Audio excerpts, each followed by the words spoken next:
Assalamualaikum warahmatullahi wabarakatuh. Apa kabar anak-anak? Kita berjumpa lagi bersama kelas online dengan PAL TV. Hari ini kita akan belajar mata pelajaran geografi bersama Pak Karya dari SMA Negeri Sumatera Selatan. Oke, baiklah anak-anak. Hari ini kita akan belajar materi tentang teori interaksi wilayah dan interaksi keruangan desa dan kota. Materi ini bisa kalian jumpai pada mata pelajaran geografi kelas 12 semester 1. Oke, teori interaksi wilayah. Menurut Edward Ullmann, ada 3 faktor yang mempengaruhi interaksi antar wilayah. Yang pertama, komplementaritas atau regional komplementari, yaitu adanya hubungan saling melengkapi. Misalnya, daerah A atau wilayah A minus sumber daya alam X, sedangkan wilayah B surplus atau lebih sumber daya Y, sehingga mereka saling melengkapi. Jadi satu sama lain saling menghubungkan, saling terhubung dan saling melengkapi. Kemudian yang kedua adalah transferabilitas. Transferabilitas adalah kemudahan transfer. Ya. Kemudahan transfer dalam ruang ini yaitu dipengaruhi oleh akses atau interaksi, seperti jalan yang menghubungkan sehingga memudahkan interaksi antar dua wilayah. Yang ketiga yaitu intervening opportunity atau kemampuan intervensi atau ada pihak ketiga. Pihak ketiga di sini dapat mempengaruhi, melemahkan atau menguatkan interaksi antar dua wilayah. Kemudian berikutnya, kekuatan interaksi wilayah dapat dibandingkan dengan menggunakan teori grafik, model gravitasi, dan teori titik henti. Kita pertama ke teori grafik. Teori grafik ini dikemukakan oleh K.J. Kansky dengan rumusnya beta E per V. Beta adalah indeks konektivitas, sedangkan E jumlah jaringan jalan, sedangkan V jumlah kota. Menurut K.J. Kansky, suatu interaksi antara dua wilayah akan sangat dipengaruhi oleh jumlah jaringan jalan. Semakin banyak jaringan jalan dan semakin bagus jaringan jalan, maka akan semakin kuat interaksi antar dua wilayah. Kemudian berikutnya, teori gravitasi oleh W.J. Reilly. Ya, rumusnya interaksi AB atau interaksi antara kota A dan kota B sama dengan konstanta dikali penduduk A dikali penduduk B dibagi distance atau jarak antara kota A dan kota B dikuadratkan. Konstanta di sini adalah angka 1 atau angka ketetapan, ya. W.J. Reilly ini adalah mengadopsi teori dari gravitasi oleh Newton, sehingga menurut W.J. Reilly yang mempengaruhi interaksi antara dua kota adalah jumlah penduduk dan jaringan jalan. Oke. Kemudian teori yang ketiga yaitu teori titik henti atau breaking point theory. Rumusnya atau formulanya distance AB atau titik henti antara A dan B atau kota A dan kota B sama dengan distance AB atau jarak antara kota A dan kota B dibagi konstanta. Konstantanya di sini adalah 1 ditambah akar penduduk B dibagi penduduk A. Penduduk B ini atau PB adalah penduduk yang jumlahnya lebih banyak dibagi jumlah penduduknya yang lebih sedikit. Oke, kemudian faktor pusat pertumbuhan. Suatu wilayah atau suatu kota atau suatu daerah tertentu dapat menjadi faktor pusat pertumbuhan yaitu dengan beberapa syarat. Yang pertama, sumber daya alamnya mencukupi. Yang kedua, sumber daya manusianya baik atau SDM-nya baik. Yang ketiga, lokasi menguntungkan. Yang keempat, transportasi baik. Yang kelima, kondisi iklimnya nyaman. Yang keenam, tata air bagus. Dan yang ketujuh, kesuburan tanah yang tinggi. Kemudian dampak interaksi desa dan kota. Tentunya interaksi desa dan kota akan memberikan dampak, baik dampak positif maupun dampak negatif. Yang pertama atau yang A, yaitu pengetahuan penduduk desa meningkat. Ini masuk ke dalam dampak positif, ya. Dampak positif bagi desa atau dampak positif yang dirasakan oleh desa. Yang B atau yang kedua, perluasan jalur jalan desa kota. Jadi akan ada perluasan jalan, semakin meluasnya, semakin melebar dan semakin baik atau semakin bagus jalur transportasi antara desa dan kota. Ini dampak positifnya bagi desa. Kemudian yang C atau yang ketiga, tercukupinya kebutuhan bahan pangan bagi penduduk perkotaan. Ini dampak positif bagi kotanya. Karena aksesnya baik, karena jalan yang menghubungkan desa dan kota baik, sehingga kebutuhan yang dibutuhkan oleh warga kota dapat tersuplai oleh penduduk desa atau oleh daerah pedesaan. Kemudian yang keempat atau yang ke-D, perubahan tata guna lahan di pedesaan ini masuk ke dampak negatif ya. Dengan perubahan tata guna lahan di pedesaan sehingga banyak wilayah-wilayah desa yang tadinya difungsikan sebagai lahan pertanian dialihfungsikan menjadi lahan-lahan lain seperti pertokoan ataupun daerah-daerah lainnya. Kemudian yang E atau yang kelima, lunturnya budaya masyarakat desa. Ini dampak negatif juga bagi desa ya. Karena ada interaksi desa dan kota sehingga lunturnya budaya desa, budaya masyarakatnya yang alami menjadi ikut pengaruh oleh budaya kota atau nanti westernisasi ya, ke barat-baratan. Kemudian yang ke F atau yang keenam, terjadi degradasi kualitas lingkungan. Nah, ini terjadi di kota. Karena adanya interaksi desa dan kota sehingga banyak penduduk desa yang pindah ke kota, sedangkan di kota tidak mencukupi untuk memiliki hunian yang layak karena mahalnya lahan di kota, sehingga terjadilah penduduk tinggal di daerah-daerah pinggiran sungai sehingga mempengaruhi kualitas lingkungan atau terjadinya degradasi kualitas lingkungan. Ya, kita bahas soal NAE yang telah terbit di Koran Harian Sumatera Express pada edisi Kamis 12 November 2020. Ya, soal yang pertama. Ya. Dengan nilai indeks konektivitas, jika Anda ingin menentukan lokasi usaha, maka lokasi usaha yang paling tepat terletak di wilayah A, wilayah B. Jadi dari soal ini kita disuruh membandingkan antara wilayah A dan wilayah B, manakah indeks konektivitasnya yang paling kuat, yang paling besar untuk menentukan lokasi usaha. Jadi membandingkan antara kota A dan kota B. Dengan opsi yang A, wilayah A tanpa memperhatikan kondisi alam, sosial, serta kualitas prasarana jalan. Opsi B, wilayah B tanpa memperhatikan kondisi alam, sosial, serta kualitas prasarana jalan. Opsi C, wilayah A dengan catatan kondisi alam, sosial, serta kualitas prasarana jalan antara kedua wilayah relatif sama. Opsi D, wilayah B dengan catatan kondisi alam, sosial, serta kualitas prasarana jalan antara kedua wilayah relatif sama. Opsi E, kedua wilayah memiliki potensi yang sama. Ya, ini penyelesaiannya. Oke, yang pertama kita cari dulu indeks konektivitas wilayah A. Menggunakan rumus beta E dibagi V. Kita cari dulu jumlah jaringan jalan di wilayah A. Kita lihat jumlah jaringan jalan ada berapa? Ada 6 ya. 1, 2, 3, 4, 5, 6. Ada 6. Sedangkan jumlah kotanya ada berapa? Jumlah kotanya ada 4, 1, 2, 3, 4. Sehingga 6 dibagi 4 hasilnya 1,5. Kemudian kita bandingkan dengan wilayah B. Ini wilayah B. Jumlah jaringan jalannya ada berapa? Ada 10 ya. 1, 2, 3, 4, 5, 6, 7, 8, 9, 10. Ada 10, sedangkan jumlah kotanya ada berapa? Ada 6. Ada 1, 2, 3, 4, 5, dan 6. Sehingga masukkan ke rumus beta E bagi V atau jumlah jaringan jalan dibagi jumlah kota 10 dibagi 6 sama dengan 1,66. Sehingga hasilnya bisa kita simpulkan. Jadi lokasi usaha yang paling tepat adalah di opsi D ya, di wilayah B.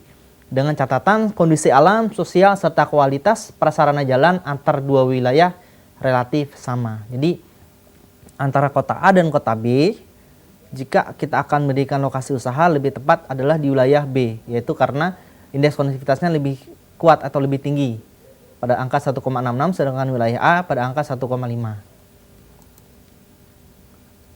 Lanjut ke soal nomor 2. Jika Anda akan mendirikan lokasi usaha pada wilayah tergambar di bawah. Nah, ini gambarnya ya. Maka lokasi usaha yang paling menguntungkan terletak pada A antara kota A, kota B, B antara kota B, C antara kota C, D antara kota D, A, E antara kota A, C. Ya, ini. Pertama adalah kita cari tahu dulu kekuatan interaksi nah ya, atau teori gravitasi oleh Rayleigh nah ya, dari kota A ke kota B. Kita lihat dulu kekuatan interaksinya. Kekuatan interaksi antara kota A dan kota B. Rumusnya interaksi kota A kota B sama dengan konstanta dikali penduduk A dikali penduduk B dibagi jarak antara kota A ke B dikuadratkan. Masuk ke rumusnya. Penduduk A berapa? Penduduk A 1.500.000. Masukkan penduduk B dikali penduduk B di sini adalah pada angka 500.000. Kemudian distance-nya, jarak antara kota ke kota B yaitu 30 km dikuadratkan ya. Sehingga hasilnya adalah 1 dikali 750 miliar dibagi 900.000. Sehingga hasilnya 833.333.333. Ini antara kota A kota B. Sekarang ke kota B ke kota C. Nah ya, dari kota B ke kota C. Dari kota B ke kota C. Jumlah penduduk masukkan ke rumus. Nah ya.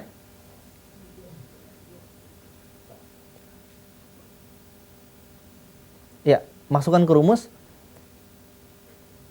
Jumlah kota B berapa? 500.000.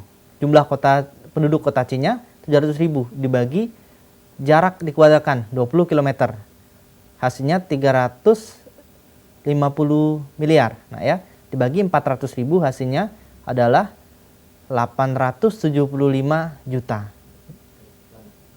Oke, kita break dulu, jangan kemana-mana. Setelah jeda berikut, kita akan berjumpa lagi. Ya.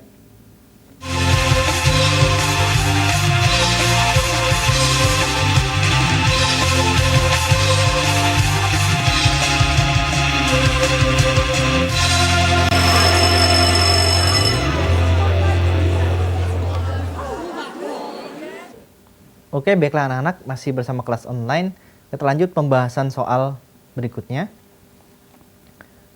Bagi yang ingin bertanya silakan hubungi ke 0711 380022. Oke, lanjut. Sekarang kita bahas kekuatan interaksi antara kota C ke kota D. Nah ya, masukkan jumlah penduduknya. Kota C 700.000. Sedangkan kota D 2 juta dibagi jarak kuadrat, nah ya, atau distance antara kota C kota D yaitu 25 km. Nah ya, hasilnya berapa? Hasilnya 1.400 miliar dibagi 625. Sehingga hasilnya 2.240 juta. Ini interaksi antara kota C dan kota D. Kita bandingkan antara kota A ke B, B dan ke C, kemudian C ke D, lebih besar C ke D. Nah ya, sedangkan kita belum ketahui antara kota DA dan AC. Ya, lanjut. Kekuatan interaksi kota DA. Masukkan jumlah penduduk kota D 2 juta, kemudian jumlah penduduk kota A 1.500.000. Jarak kota D ke A 75 km dikuadratkan, nah ya. Sehingga hasilnya 533.333.333. Kemudian jarak kota A ke C. Nah ya, jarak kota A ke C yaitu 50 km. Sedangkan jumlah penduduknya berapa? 1.500.000. Kita masukkan 1.500, 50 km. Sedangkan jumlah penduduk kota C 700.000. Hasilnya berapa? 420 juta. Oke, bisa kita simpulkan bahwa kekuatan interaksi yang paling kuat yaitu antara kota C ke D. Sehingga lokasi usaha yang paling tepat adalah antara kota C ke kota D jika kita akan mendirikan lokasi usaha. Lanjut ke soal nomor 3. Nah ya, kota A memiliki jumlah penduduk 20.000 jiwa, sedangkan kota B 80.000 jiwa. Jarak antara kedua kota tersebut adalah 90 km.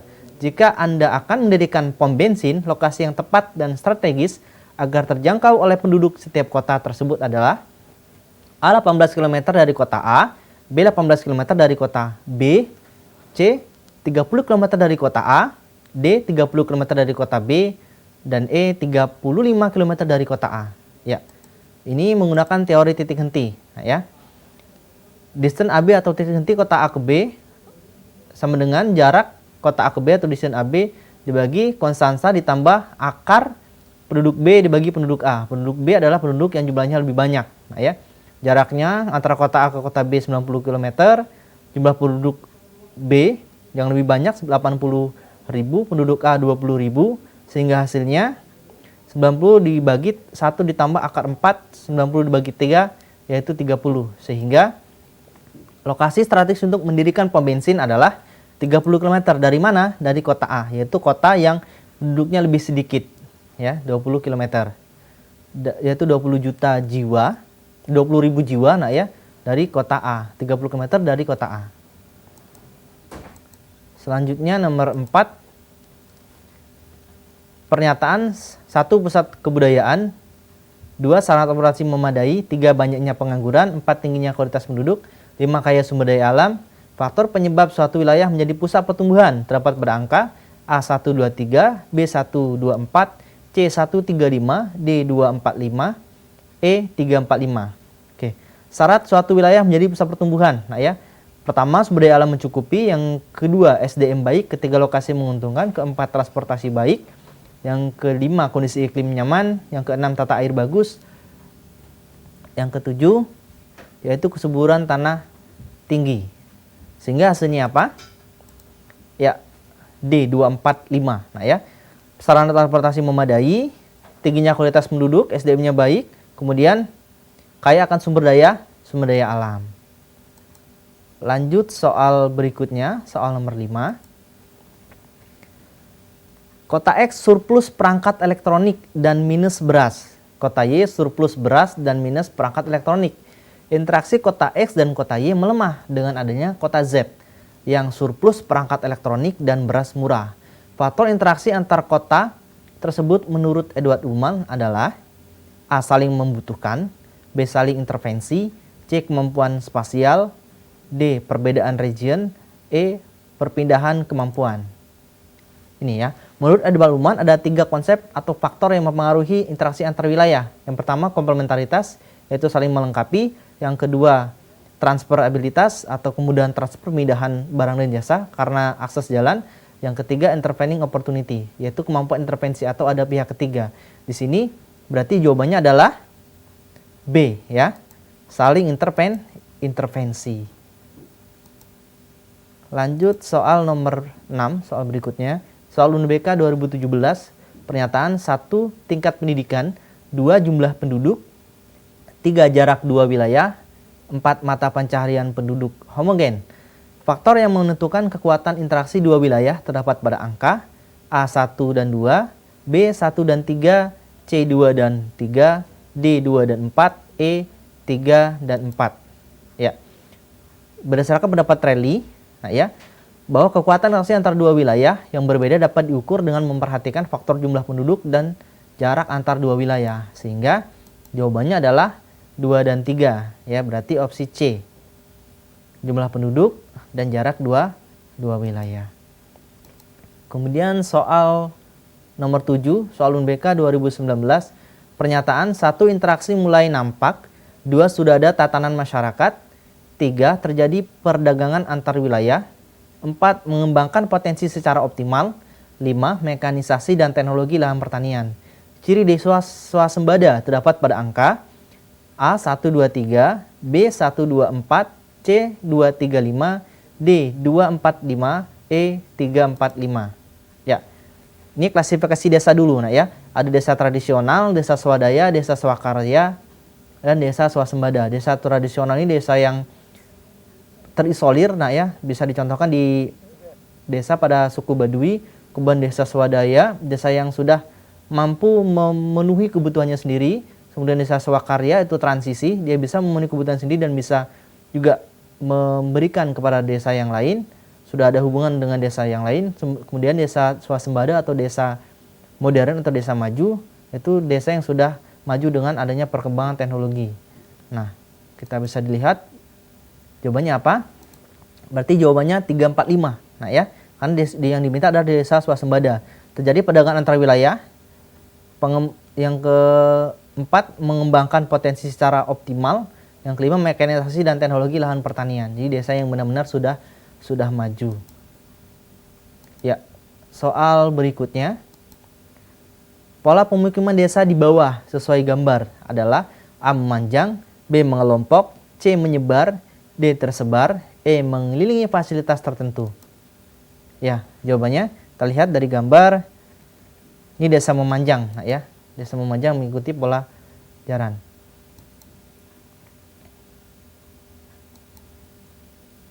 Ya, soal berikutnya soal nomor 9.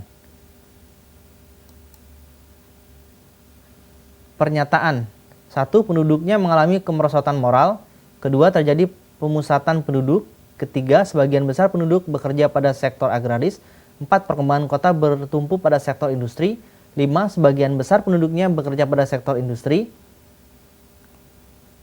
Berdasarkan pernyataan tersebut, ciri-ciri kota metropolis ditunjukkan oleh nomor A1, 2, dan 3, B1, 3, dan 4, C1, 4, dan 5, D2, 3, dan 5, E2, 4, dan 5. Kita bahas dulu klasifikasi kota. Nah ya, berdasarkan kondisi sosial penduduknya. Pertama yaitu tahap eopolis. Nah ya, adalah desa yang sudah mencirikan kekotaan atau desa mencirikan sudah ke kota-kotaan, desa yang sudah maju. Kemudian ada polis, yaitu kota yang masih berfokus pada sektor agraris atau sektor pertanian. Kemudian metropolis, yaitu kota industri. Megapolis, kumpulan dari kota-kota metropolis. Ini terjadi di Boston misalnya di Amerika. Kemudian Trianopolis, kota yang banyak sekali kericuhan atau terjadi kriminalitas tinggi, kemacetan, desa menuju ke ambang kehancuran. Kemudian Necropolis yaitu kota mati. Tadi Tyrannopolis yaitu kota yang menuju ke ambang kehancuran. Berarti metropolis adalah kota industri.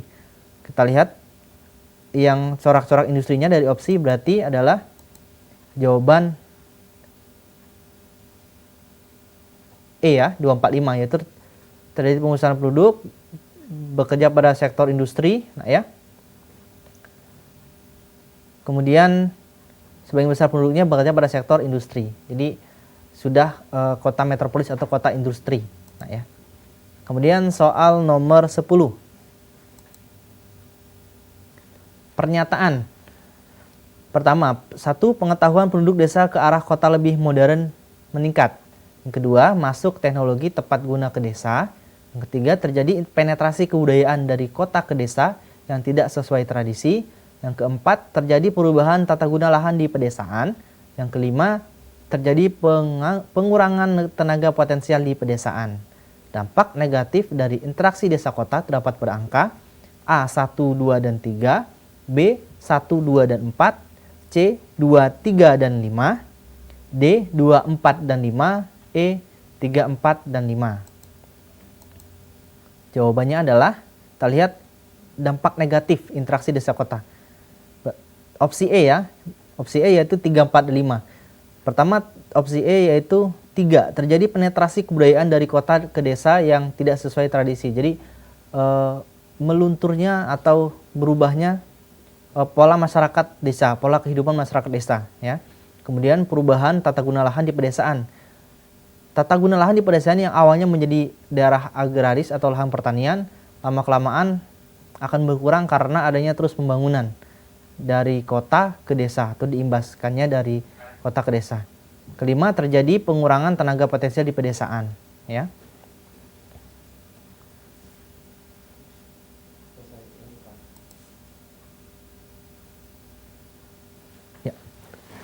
Oke, kita akan ketemu lagi jangan kemana-mana setelah jeda berikut.